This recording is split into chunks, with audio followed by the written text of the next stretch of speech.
कर चुके हैं नहीं 4 चरणों में, यही दावा है प्रेम शुक्ला जी। तौर पर पहले 4 चरणों में 379 सीटों पर 379 सीटों पर जहां मतदान संपन्न हो चुका है, वहां भारतीय जनता पार्टी 272 का आंकड़ा पार कर चुकी है। अब तो हमको 400 पार का जो आदरणीय प्रधानमंत्री जी को जनता ने उनको 400 पार पहुंचाने का जो संकल्प लिया है, उस संकल्प की पूर्ति की दिशा में जनादेश बढ़ रहा है। और ये आज भी आप साफ तौर पर देखें, जैसे आप कुछ देर पहले चर्चा में बता रहे थे, मैं 2 दिन रायबरेली में था। रायबरेली की जनता पूछती है कि भाई यहाँ पर फिरोज गांधी के ज़माने से यह इस परिवार पर गांधी परिवार रहा, किया क्या? तो किया क्या के नाम पे कुछ नहीं। 600 लोगों की मृत्यु जो है विविध दुर्घटनाओं में पिछले 5 वर्षों में हुई। श्रीमती सोनिया गांधी एक भी माता का आंसू पोंछने नहीं गई, तो बेटा अपना आप समर्पित कर रही किसके लिए? उन अनाथ माताओं का क्या, जिनके बेटे जो हैं वो विविध दुर्घटनाओं में शिकार हो गए, और आप एक शोक संदेश नहीं दे पाई, एक किसी के परिवार को सांत्वना देने नहीं गई, किसी का आंसू पोंछने नहीं गई।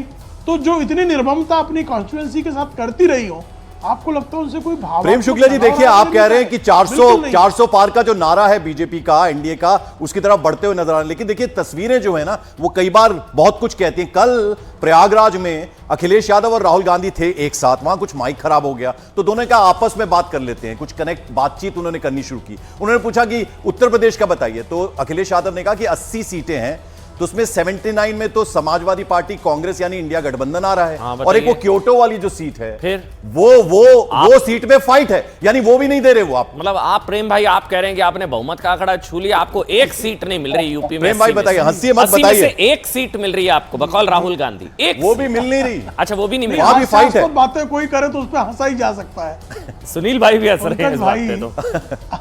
अमन भाई, जी, कोई हास्यास्पद बातें करे तो हंसना ही। और मुझे लगता है कि 4 जून 2024 के बाद कुछ लोगों का मनोरोगियों से उनको इलाज कराने की भी आवश्यकता पड़ेगी। मैं किसी का नाम नहीं ले रहा हूं, लेकिन आप समझ सकते हैं कि जो एक सभा नहीं ठीक से कर सकते, उसका आयोजन ठीक से। सुनील भाई जवाब दीजिए, ये आत्मविश्वास है या अति आत्मविश्वास है? देखिए, हंस रहे थे प्रेम शुक्ला जानती नहीं है, क्या जवाब देंगे? 79 उन्होंने बोला, इंडिया गठबंधन जीत रहा है, और एक जो क्योटो वाली सीट है, क्योटो वाली, वो वहां पर फाइट है। मतलब बीजेपी को एक सीट मिलेगी यूपी में। बोलिए। देखिए, ये 80 के 80 जीतेंगे। अखिलेश यादव को दारुण पराभव। कन्नौज में अखिलेश यादव जो है इतनी बुरी तरह हारेंगे कि अगली बार कन्नौज के इत्र की खुशबू के सामने समाजवादी पार्टी की बदबू प्रवेश करने का हिम्मत। जरा आप जवाब ले लेते हैं सुनील भाई। सुनील जी अब आप बोलिए। सुनील जी अब आप बोलिए। सुनील जी, देखिए, ये लोकतंत्र का पर्व है और इसमें सभी लोग भागीदार बन रहे हैं। हम हो, आप हो, और खास हो, आम हो, हर व्यक्ति। तो हम तो अपने कार्यक्रम में ये सबसे पहले अपील करेंगे, जितने लोग भी आपका कार्यक्रम देख रहे हैं वो मतदान करने जरूर जाएं। दूसरी बात, 1 जून तक भारतीय जनता पार्टी 400 पार जाएगी, और 4 जून को फिर इंडिया गठबंधन बहुमत पार जाएगा, उसमें कोई दुविधा नहीं है।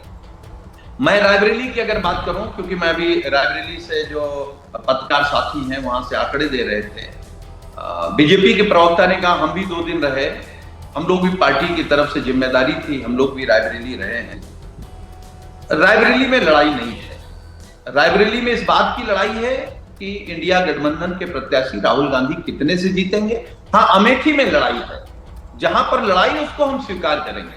अच्छा, और एक बात मैं स्पष्ट कर दूं, मैं बीच में टोकूं आपको, माफी के साथ सुनील भाई, आप ही के पास आ रहा हूं। एक सवाल आपसे सुनील भाई, आपको नहीं लगता कि समाजवादी पार्टी अगर लड़ती अमेठी या फैजाबाद तो बीजेपी को ज्यादा अच्छी टक्कर दे पाती? क्योंकि अमेठी में पिछली बार नंबर 2 आप लोग थे, फैजाबाद में नंबर 2 आप लोग थे, तो लेकिन फिर भी सीट दे दी आप लोगों ने कांग्रेस को, और वो कांग्रेस को जिन्होंने खुद अमेठी लड़ी भी नहीं। मतलब अब तो वोट हो रहा है, मैं वैसे पूछ रहा हूं आपसे, कभी बुरा नहीं लगता? ये तो अमेठी अगर लड़नी नहीं तो हमको दे देते, हम लड़ लेते। समाजवादी पार्टी ज्यादा अच्छी लड़ती है अमेठी, समाजवादी पार्टी ज्यादा अच्छी लड़ती है फैजाबाद अयोध्या। नहीं सुनील भाई? नहीं अमन भाई, देखिए, जब आपका किसी से समझौता होता है, गठबंधन होता है, तो गठबंधन के अपने धर्म होते हैं। फैजाबाद हम ही लड़ रहे हैं, अमेठी रायबरेली कांग्रेस लड़ रही है। और जो बात अभी रायबरेली से कही जा रही थी कि रायबरेली में 5 सीटों में कहीं पर भी कांग्रेस नहीं है। सुनील भाई लेकिन जो इशारा उन्हीं कर रहे थे 5 अमन सीटों आपको, में वो ये चार कह रहे थे कि समाजवादी पार्टी की हैं। इमोशंस के बल पे चुनाव नहीं लड़ा जाता ना, प्रैक्टिकली लड़ना चाहिए चुनाव। मतलब अमेठी आप लोग अच्छा लड़ते। नहीं, हम ही लोग लड़ रहे हैं कैंडिडेट के